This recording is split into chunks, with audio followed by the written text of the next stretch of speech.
This is the examination of the hidden human condition. You're listening to the Hidden Killers Podcast. This is the Hidden Killers Podcast with Tony Bruschi. We are talking with Laurie Gilbertson, former prosecutor, and with Tribeca Blue Consulting. We're going to talk about the Menendez brothers a little bit today, and I want to get your insight from a prosecutor standpoint. There's obviously been some new evidence that's come to light. Members of the band Murdaugh. I feel silly even saying this because it's like Murdaugh and Menendez brothers. Who would have thought that this would be a connection that would ever be made? But it certainly has, with the father being the head of RCA Records at the time and very much involved with the band Murdaugh, those members coming out and saying that he allegedly molested them in very similar ways as to the allegations of Jose Menendez molesting his own sons. An argument that was made that he, of course, did molest his sons back in those days and was one of the factors in them murdering their parents. However, we had not heard any of the allegations from outside sources other than the Menendez brothers at that point in time. With this being a new piece to this story, do you think this will lead us in the direction of a new trial, of exoneration, of hearings? What, if anything, could these new revelations bring about in the case of the Menendez brothers, Laurie? You know, upon reading it, my answer would be no, was my first reaction. Mm-hmm. You know, the two items of evidence that were at issue here are a letter from Eric Menendez to his cousin, Andy, talking about, you know, sex abuse that he was suffering at the hands of his father. So that's the first one. Yeah. And then the second one, like you mentioned, and we'll go once again to what we talk about a lot, Tony, in the you can't make this stuff up part of your show here. Yeah. The series involving the members of Murdaugh, where one of them is saying that, you know, when he was 14 back in 1983, that he was abused by Jose Menendez.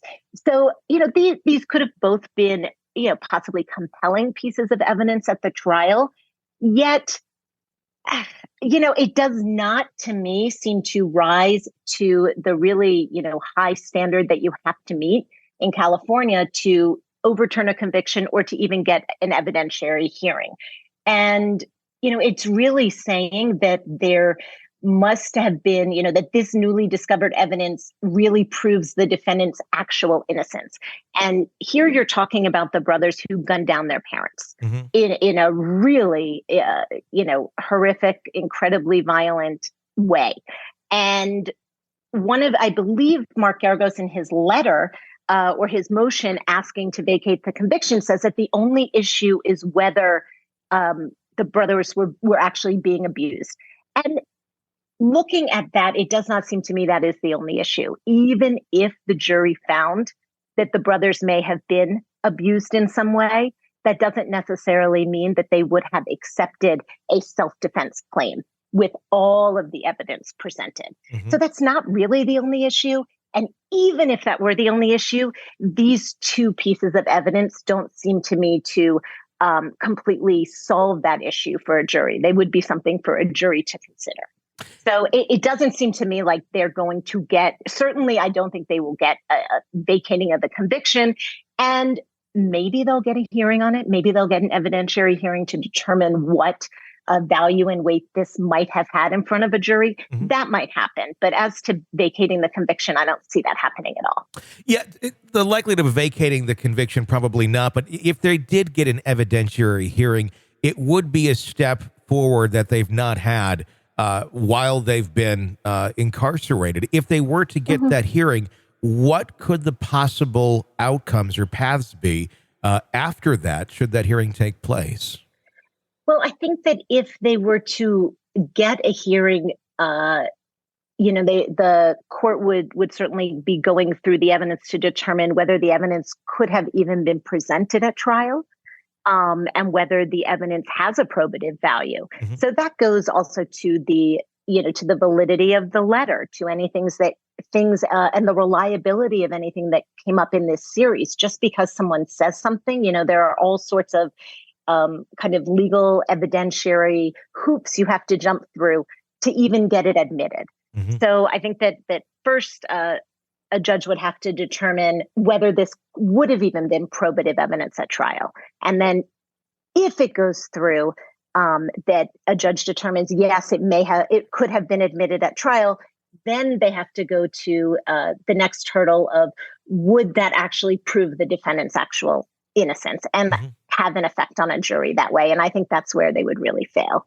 And it doesn't prove innocence by any means, but it does prove if they could bring all this out. And there is a lot of people that are now coming out and backing up these claims from Menudo about Jose Menendez. It could prove that these children were the victims of insanely abusive parents for so many years, and they had no other way out of this abuse. No one would have believed them at the time had they raised their hands. Some people even did try raising their hands back then, and it was just shot down because that's simply kind of how society and, well, the music industry works. And one could argue that the children saw, and they were kids, that they had no other way out other than committing such a heinous act on their parents. And yes, obviously it was horrible. We all understand that they did do it. There's not an argument anymore of, did they commit the crime? They did. But is there a way where they could look at it and go, this was justified because of the abuse and the mental and physical torture that was being put upon these people to commit the crime? In the same lines of an abused spouse that's years and years of abuse, eventually they have to stand up. They don't know any other way out, even though there may be logical ways out, and they end up, snapping and killing their abuser. Is there a way that it could be looked at that for a lesser sentence, or would it have to go to a new trial to lessen a sentence in some case like this? I would think it would have to go to a new trial. I don't practice in California, so I'm just going to say that from my research, I think it looks like it would have to go to a new trial. Sure. But I'm looking back and I'm going to say I'm not as familiar with all of the intricacies of the 1996 case, but as I remember it, and I do remember seeing it on court TV at the time, and I think Leslie Abramson was the defense attorney, and I remember her incredible success at humanizing these two boys who had just pretty much gunned down their parents, and it looked to be really in cold blood.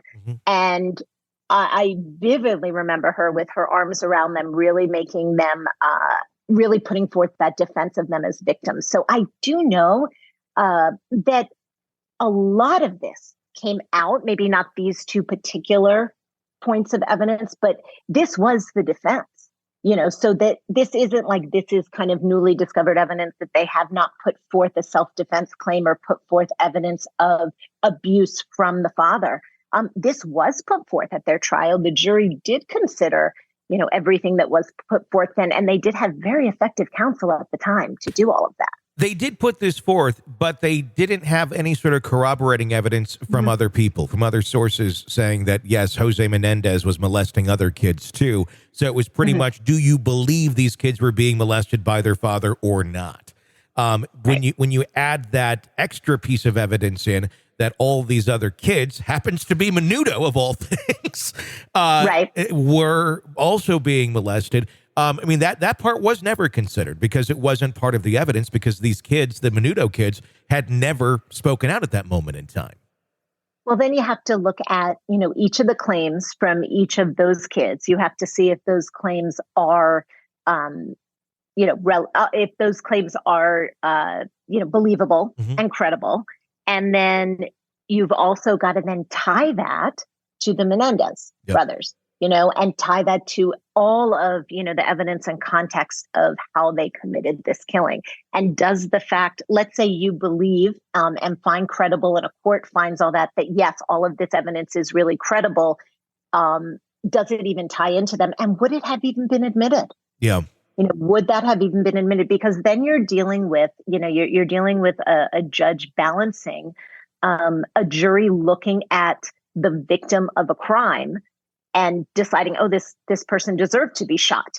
And what the jury is really having to decide is, were the brothers defending themselves? And a judge is going to have to weigh all of that evidence to see, is it more probative? Does it help you to make that decision, than prejudicial, where you're really just attacking the victim of a crime in making a defense? So there's a lot of balancing that's pretty nuanced that a judge would have to do there, even if you get through all the hurdles of finding this evidence credible and admissible. So your opinion on the end of the day of this one, do you think this will go anywhere, or is this just another, it's a spotlight, it's very interesting for a little bit of time, but likely won't make much of an impact at the end of the day? I'm going to go with the latter, Tony. Right. That's what I'm picking for today. And I'm going to say that as of now, I'm going to couch it, of course, because I'm an attorney, right? Yep. So as of now, it's interesting to look at. I don't think it's going to go anywhere. And if I am proven wrong, I'll come back on and we'll talk about it some more. Excellent. This is an examination of the hidden human condition. This is the Hidden Killers Podcast with Tony Bruschi. Laurie Gilbertson with Tribeca Blue Consulting, former prosecutor. Thank you so much for your insight into that very interesting case. If you like our podcast, you want access to all of our episodes ad-free and access to all of our podcasts here in the True Crime Today family, all you got to do is sign up to be a premium subscriber through Apple Podcasts. You'll get every single thing right there to binge away on right away when you sign up. Do go and check that out. My name is Tony Bruschi. Stay with us.